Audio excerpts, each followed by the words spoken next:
Olá, meus amores, tudo bem com vocês? Sejam bem-vindos a mais uma aula de História. Na nossa última aula, nós corrigimos alguns exercícios que vocês fizeram, né? E nessa nós vamos dar continuidade aqui ao nosso conteúdo, tá? Vamos voltar aqui à nossa apresentação para a gente estudar mais algumas características, mais alguns detalhes que foram importantes dentro do período chamado República Oligárquica. Tá bom? Até aqui nós vimos aqui algumas características da política do café com leite, clientelismo, coronelismo, falamos aqui sobre a política dos governadores, as fraudes eleitorais por conta do voto aberto, né? Tanto é que nos exercícios que nós corrigimos na aula passada, um deles era abordando justamente essa questão do voto fantasma e do voto de cabresto, tá? Na aula de hoje nós vamos ver sobre a questão econômica dessa república oligárquica, né? A nossa economia estava ligada a um produto muito importante daquele período e que na verdade já era importante desde o segundo reinado, que é o café, né? No entanto, óbvio que esse não era o único produto da nossa economia brasileira responsável, né, pela nossa economia brasileira. Não era o único produto que nós exportávamos, ou seja, que nós vendíamos, tá? Tinha vários outros produtos, como por exemplo, aqui a borracha, né? Nós extraíamos ali o látex e produzíamos a borracha. Tanto é que é neste período que um território muito rico nessas árvores produtoras de látex e que davam aí a matéria-prima para a produção de borracha, foi anexado ao Brasil, né? O Acre, até esse momento da Primeira República, não fazia parte do mapa do Brasil. Vou colocar aqui para vocês, inclusive, o mapa do Brasil antes, né? Até a Primeira República. Até que em 1903, 1904, mais ou menos, o Acre foi anexado ao território brasileiro. Nós pagamos cerca de 2 milhões de libras esterlinas, né, para a Bolívia. Então, o Acre até então pertencia à Bolívia. No entanto, como aquela região era uma região rica, né, nessas árvores que produziam esse látex, que é a matéria-prima para a borracha, muitos brasileiros acabaram migrando para a região ali do Acre, o que fez com que fosse interessante a compra, né, a anexação desse território ao Brasil. E daí surgiu o Acre. Tá bom? Então esse é um exemplo para vocês terem uma noção de que não era apenas o café que era o produto, né? Mas o único produto da nossa exportação brasileira. Era o principal, mas não era o único, tá? Trouxe aqui na nossa apresentação, inclusive, uma tabela de alguns outros produtos importantes para a nossa economia, não só da época, mas fazendo aí, inclusive, uma retrospectiva, né, de produtos que foram importantes em períodos anteriores, tá? Vem cá para a nossa apresentação para a gente compreender melhor todas essas questões. Bom, como eu disse agora há pouco, nós vamos ver a questão econômica, né, nessa aula. Então, o principal produto, né, da nossa agroexportação, que era o eixo principal da nossa economia, era o café, não significando que existia apenas o café como produto importante, né, mas ele era o carro-chefe, produzido ali principalmente nas regiões de São Paulo e Minas Gerais. Tá bom? O problema, meninos, é que a nossa estrutura econômica já vinha sendo prejudicada, já vinha aqui capengando, digamos assim, desde aquela política econômica do Rui Barbosa, né, o encilhamento. Lembra dela que nós falamos aqui em algumas aulas anteriores? Essa política do encilhamento em que ele autoriza a emissão de papel moeda, mesmo não existindo ali em caixa, mesmo não existindo essa quantia equivalente em ouro, né? Lembra que nós falamos sobre isso? E aqui, com essa política do encilhamento, nossa economia vai tendo aqui prejuízos, né?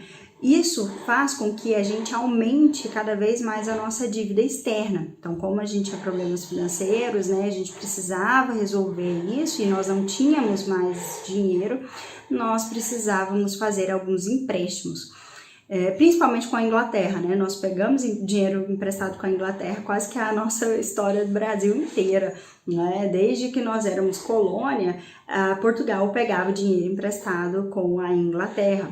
Então, nesse período nós nos encontrávamos aí nesse problema econômico em que vinha se agravando cada vez mais com a política ali estabelecida lá no comecinho, que foi o encilhamento. Isso prejudicou a nossa economia mais do que ela já estava capengando, né? Se a gente for olhar aqui um retrospecto da nossa economia, já desde o segundo reinado, o Dom Pedro II pega dinheiro emprestado para poder conseguir equilibrar as contas dos investimentos que ele fez lá na Guerra do Paraguai, né? Nós já não tínhamos ali dinheiro, então toda essa questão financeira, ela vem aí de um passado mais remoto ainda, e o encilhamento, ele só piorou essa situação, porque aumenta a inflação, né, diminui o poder de compra das pessoas, então nós estávamos numa situação bem complicada em termos econômicos.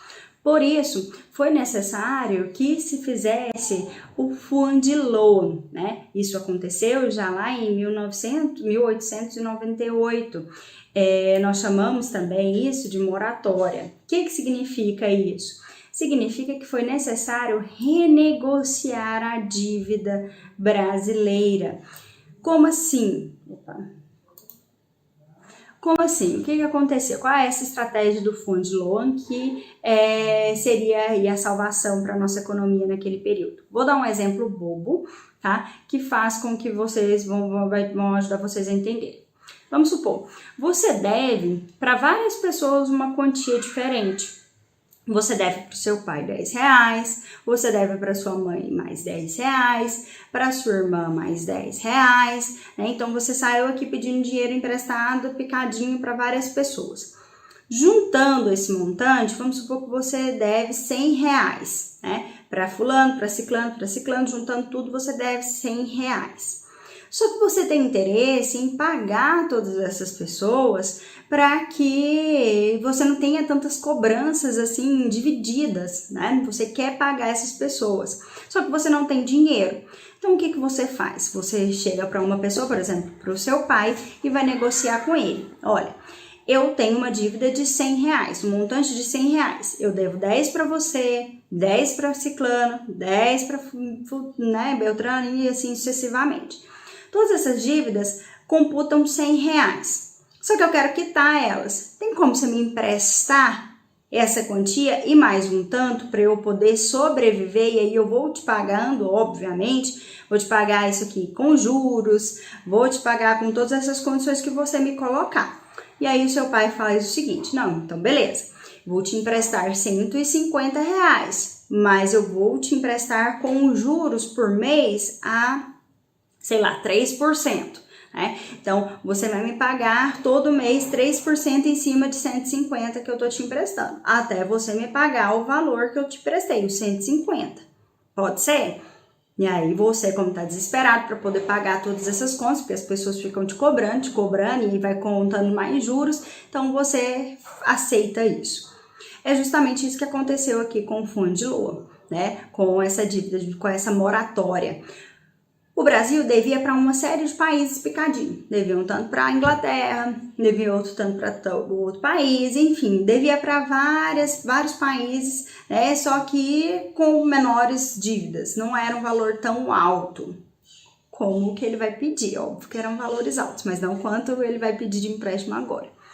Para tentar resolver esse problema, nós chegamos então, né, obviamente o governo, o ministro da Fazenda, propõe à Inglaterra que a Inglaterra nos empreste o valor que cobre todas essas dívidas, para que agora, ao invés de dever para várias pessoas, o Brasil deveria apenas para um país, para uma pessoa apenas, para um país apenas, que seria a Inglaterra. né? E aí a Inglaterra aceita isso, a Inglaterra empresta o dinheiro para o Brasil para ele pagar essas outras dívidas, né, e cobrir as outras despesas, e agora o Brasil não devia mais para vários credores, né, para várias pessoas, mas sim apenas para a Inglaterra. Tá? Isso é o fundo de Lula.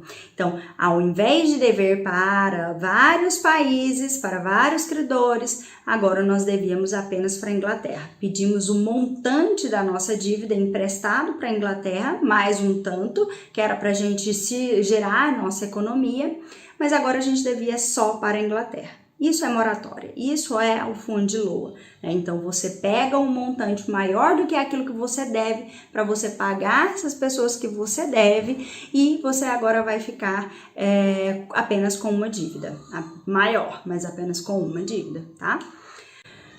O compromisso, então, para a condição, né, para que a Inglaterra emprestasse esse dinheiro para o Brasil, foi o compromisso da retirada do meio circulante e a queima da moeda, visando a valorização monetária.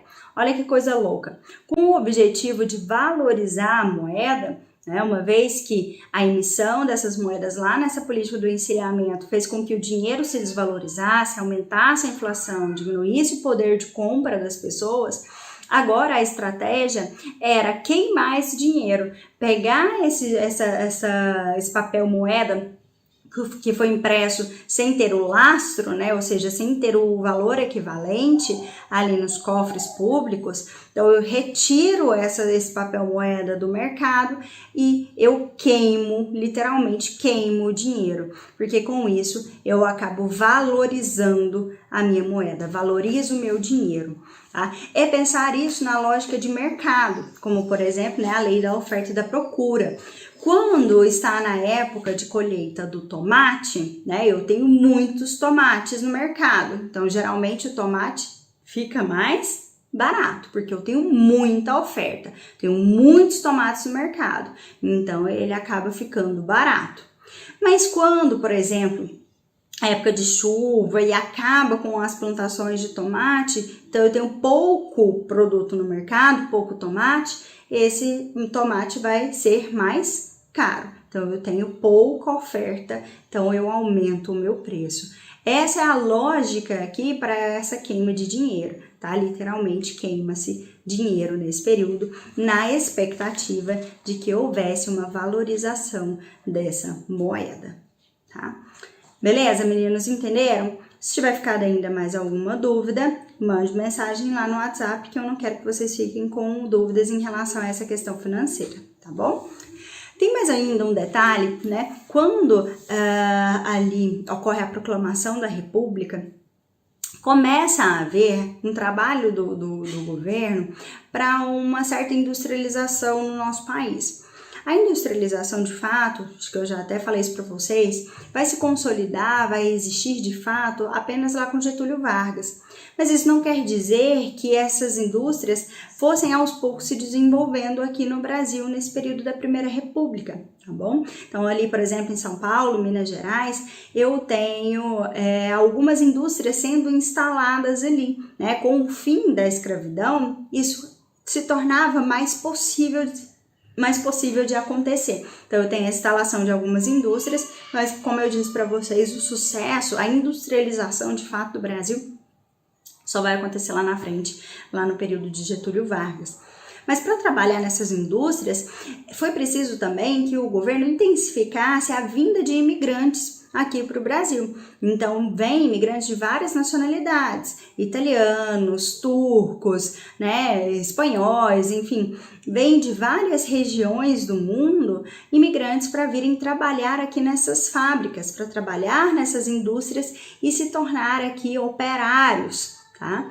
E nesse primeiro momento, vem uma enxurrada, se vocês forem perceber, tudo isso casa muito com o contexto mundial também. Por exemplo, ocorre um boom, né? Ou seja, a maior parte de imigrantes vem para o Brasil ali por volta de 1914. Isso acontece porque lá na Europa estava acontecendo a Primeira Guerra Mundial, que inclusive nós vamos estudar aqui um pouco, né? Daqui a algumas aulas. Então, essa Primeira Guerra Mundial faz com que muitas pessoas fujam ali da Europa e venham trabalhar aqui no Brasil, Quando eles chegam aqui, onde que eles vão trabalhar? Justamente nessas indústrias, tá? Por exemplo, eu sou descendente italiano, meu avô veio para cá justamente em 1914. Em 1914, meu avô saiu lá da Itália, meu bisavô, né? Meu bisavô e minha bisavó, e vieram aqui para o Brasil. Primeiro para Minas Gerais, depois eles foram para Goiás, vieram para Goiás, tá? Então, muitas dessas pessoas, e às vezes até a sua família, né? Dependendo aí da sua linhagem, né? Da sua descendência, melhor dizendo, você pode aí perguntar para os seus parentes, né, para os seus pais, quando que essas pessoas vieram para cá. Alguns vieram justamente nesse período aqui entre cerca de 1914 e 1918, aí por conta da Primeira Guerra Mundial. Enfim, essas pessoas chegam, esses imigrantes, e eles vão aqui trabalhar nessas indústrias. No entanto, nós não tínhamos ainda, não existia uma legislação trabalhista para essas pessoas, né? Não existia legislação trabalhista para os trabalhadores em geral no Brasil, né? Não existia leis trabalhistas. Então, vai acontecer algo muito semelhante ao que aconteceu lá na Revolução Industrial na Inglaterra, que muito provavelmente vocês estudaram no ano passado, em que as pessoas trabalhavam horas a fio, né, que não existia uma regulamentação de que deveria trabalhar, por exemplo, igual hoje, 8 horas por dia, com 2 horas de almoço. Naquele período não existia uma legislação, uma lei que regulamentasse isso. Então as pessoas muitas vezes trabalhavam ali 16 horas, 18 horas, sem receber salários dignos, sem ter condições de trabalhos ali saudáveis e seguras, né? Então trabalhavam em condições insalubres, que a gente fala, né? Quando não tem condições de trabalhar de maneira saudável e segura, a gente fala que o ambiente é insalubre, né? Não é saudável, é inseguro. Então, enfim, vários desses problemas semelhantes ao que aconteceu ali na Revolução Industrial na Inglaterra, a gente percebe aqui no Brasil nesse primeiro momento, nessa primeira república, em que não existia uma legislação trabalhista, não existia lei que regulamentava o trabalho dessas pessoas, tá? Dos trabalhadores em geral. Beleza? Seguindo aqui, junto com essa crise econômica que nós falamos, o café, ele também entra em declínio ali nessa primeira década de 1900, né? Levando em consideração essa mesma lei da oferta e da procura que eu expliquei para vocês agora há pouco em relação ao tomate, isso acontece também com o café nesse momento aqui da Primeira República, né?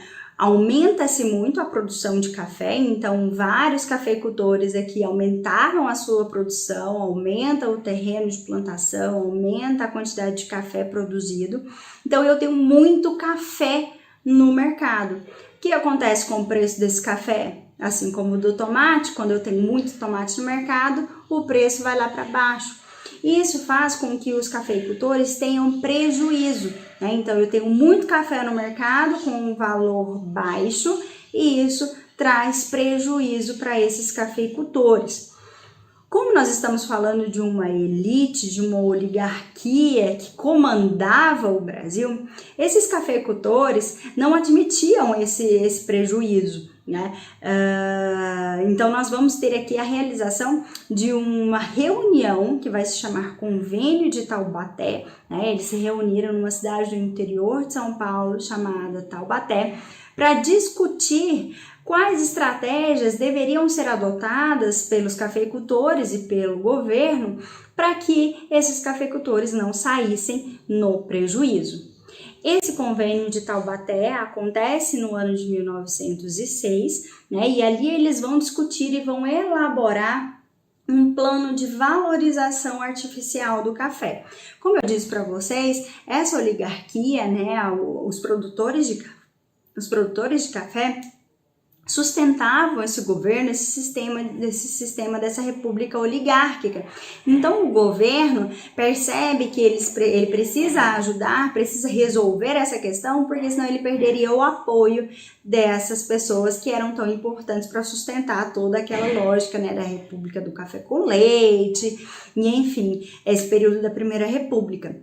Para tentar resolver, então, o governo decide que por mais que ele estivesse passando por esse momento de dificuldade financeira em que ele tinha negociado a dívida externa, né, com a Inglaterra, feito a estratégia lá do von der Leyen, que a gente chama e que eu expliquei para vocês agora há pouco, o governo decretou que iria comprar o excedente do café e iria estocar.